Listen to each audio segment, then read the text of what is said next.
রাসূলুল্লাহ সাল্লাল্লাহু আলাইহি ওয়াসাল্লাম বলেছেন, তোমাদের কেউ কি এভাবে করতে পারে না যে সকালবেলা মসজিদে গিয়ে আল্লাহ সুবহানাহু ওয়া তাআলার কোরআন থেকে ২টি আয়াত নিজে শিক্ষা করবে অথবা অন্য কাউকে শিক্ষা দিবে, আর তার এই আমলটি ২টি উটনীর চেয়ে উত্তম হবে।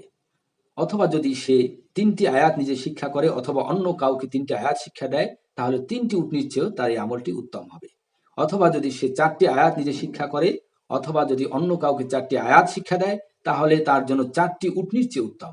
এভাবে সে যত আয়াত নিজে শিখবে অথবা অন্য কাউকে শিখাবে, ততটি উটনীর চেয়ে সে উত্তম সওয়াব এবং উত্তম ফজিলত অর্জন করবে।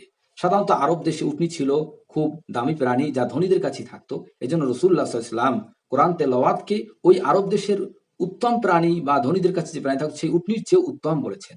তাই অন্ততপক্ষে প্রতিদিন আমরা ২টি আয়াত নিজে তেলাওয়াত করার চেষ্টা করি অথবা অন্য কাউকে শিখানোর চেষ্টা করি। আল্লাহ পাক আমাদের আমল করার তৌফিক দান করুন। আমিন।